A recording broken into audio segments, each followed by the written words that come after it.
प्यारे बच्चों, आज हम स्नातक द्वितीय वर्ष के लिए जो रीति काव्यामृत हमारी पुस्तक है उसमें पहला अध्याय है केशवदास।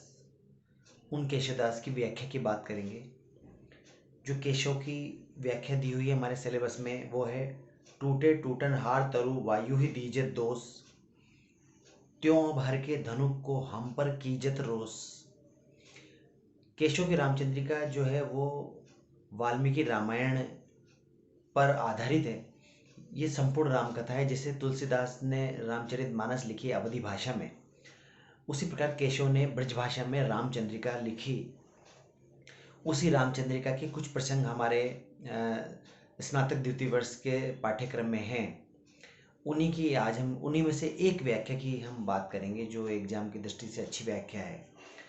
इसका प्रसंग जो है वो परशुराम संवाद है, जबकि राम और लक्ष्मण ने राजा जनक के दरबार में धनुष को भंग कर दिया है, तोड़ दिया है, उसका संधान करके उसे तोड़ दिया है।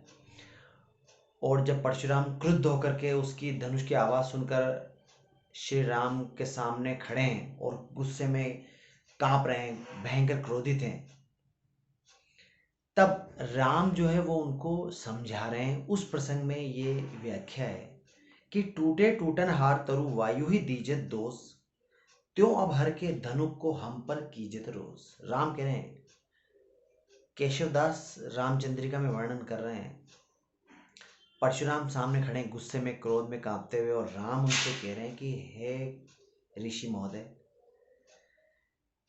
कि जो तरु टूटे टूटन हार, जो टूटने वाले ही हैं, जिनको टूटना ही है, जो टूटने के योग्य हैं, वायु दीजिए दोष। तो वायु को दोष देने से क्या होगा? क्योंकि जब वायु चलती है तो कई पेड़ टूट जाते हैं और कई पेड़ बच जाते हैं। इसका मतलब बिल्कुल सीधा है कि जिन पेड़ों को टूटना है वही टूटते हैं, क्योंकि वायु के चलने से ही टूटते तो सारे ही पेड़ टूट जाते, एक भी नहीं बचता, या सारे ही बच जाते, एक भी नहीं टूटता।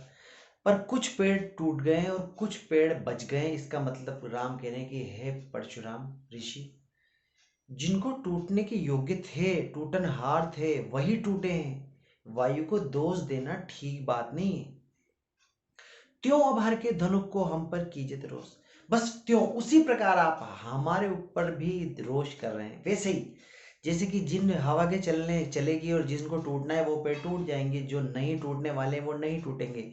उसी प्रकार हे ऋषि, उसी प्रकार जो हर के धनुक शिव का धनुष है उसको लेकर आप हम पर रोष कर रहे हैं, क्योंकि इसको टूटना ही था। इसका टूटने की नियति इसकी आ गई थी, इसलिए इनका टूटना एक सहज नियति की बात है। इसमें आप हम पर क्रोधित न होइए कृपा करके। और हम पर कीजिए तो रोष काल गति जानी न जाई, होनहार वे रहे मिटे मेटी न मिटाई।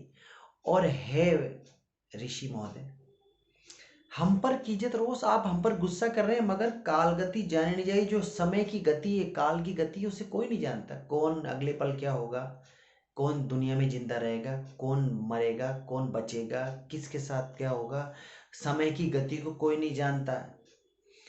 और इसलिए होनहार वे रहे मिटे मेटी ने मिटाई। और जो होने वाला है इसलिए होता ही है, वो हमारे मिटाने से नहीं मिटेगा। जिसको होना है, अगर किसी की मान लीजिए दुर्घटना लिखी है, किसी की मृत्यु लिखी है, किसी के साथ अच्छा होना लिखा है या बुरा होना लिखा है, मगर जो होना है उसे हमारे मिटाने से मिटाया नहीं जा सकता।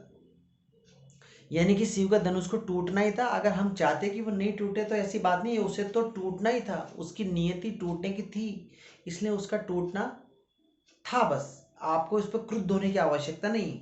जो होनहार होता है वो होकर रहता है, हमारे मिटाने के प्रयास करने से वो नहीं मिटता।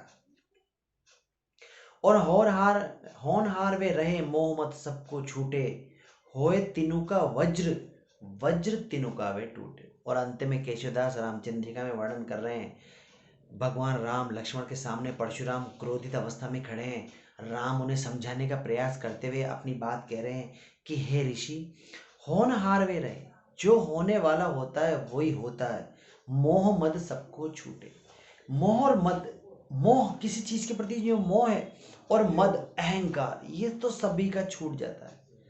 अप्रत्यक्ष रूप से वो परशुराम को समझा रहे हैं कि आपका इस धनुष के प्रति मोह है, और आपका ब्राह्मण और क्षत्रिय ब्राह्मण होने का गर्व है कि मैं बहुत बड़ा योद्धा हूँ दुनिया का, तो मोह धनुष के प्रति और मद अपने शक्ति के प्रति है परशुराम, सबको छूटे। सबका छूट जाता है एक दिन, सभी का अहंकार और सभी को अपनी आकांक्षाओं को, वासनाओं को एक दिन ऐसा होता है कि छोड़ना पड़ता है।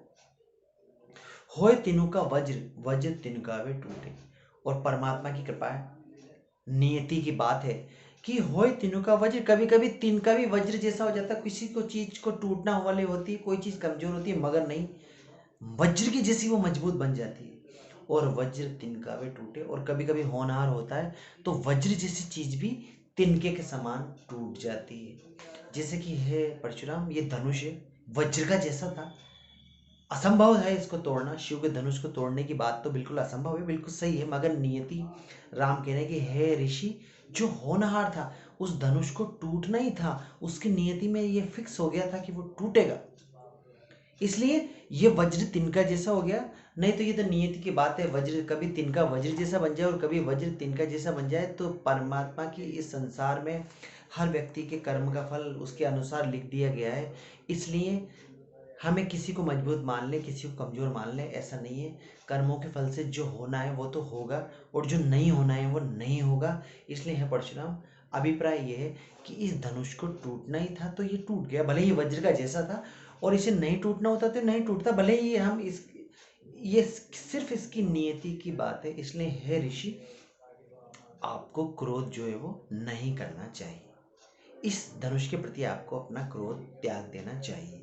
फिर से हम देखें एक बार, पंक्ति दर पंक्ति अर्थ को देखें। व्याख्या, रामचंद्र का महाकाव्य है केशवदास जी का, उसमें परशुराम संवाद चल रहा है। राम लक्ष्मण के सामने परशुराम जो है वो धनुष के टूटे की आवाज़ सुन करके चले आए हैं, और अब वो गुस्सा हो रहे हैं। राम उनको समझाने का प्रयास कर रहे हैं। उसी प्रसंग में ये हमारी व्याख्या है। राम कह रहे हैं, केशवदास वर्णन कर रहे हैं, राम कह रहे हैं कि हे ऋषिवर, जिसको टूटने वाले पेड़ टूट जाते हैं, वायु को दोष देना कोई अच्छी बात नहीं है, क्योंकि वायु चलती है, जिस पेड़ को टूटना है वो टूट जाता है, जिसको नहीं टूटना है वो नहीं टूटता। इसमें वायु का दोष नहीं है, पेड़ों का अपना कर्म है, उनकी अपनी नियति है, उनकी अपना तरीका है जीवन का जो वो भोगते हैं। उसी प्रकार है ऋषिवर, अब शिव के धनुष के लिए आप हम पर रोष मत कीजिए, क्योंकि उसे टूटना ही था तो वो टूट गया। और हे ऋषिवर, हम पर कीजिए तो रोष काल गति जाने न जाए। आप हम पर रोष करते हैं, मगर समय की गति को दुनिया में कोई भी नहीं जानता है। जो होनहार वे रहे, जो होनहार होता है वो होकर रहता है। हमारे मिटाने के हम सोचे कि हम उसे मिटा दें, हम उसे बदल दें, हे ऋषिवर ऐसा नहीं है संभव। और जब होनहार होता है तो ये भी ध्यान रखो ऋषिवर कि मोह और मद सबका छूटता है। जिसने भी मोह किया और जिसने भी मद किया, घमंड किया, अंत में आत्यंतिक रूप से एक दिन उसे टूट जाना होता है। और ये दुनिया का नियम है, कर्मों का फल है कि कभी कभी तिनका वज्र जैसा बन जाता है और कभी कभी वज्र तिनके जैसा बन जाता है। इसलिए हे ऋषिवर, आपका क्रोध करना यहाँ पर बिल्कुल भी उचित नहीं है, क्योंकि बस टूटना था धनुष को तो वो जो है वो टूट गया। इस प्रकार बच्चों ये व्याख्या है।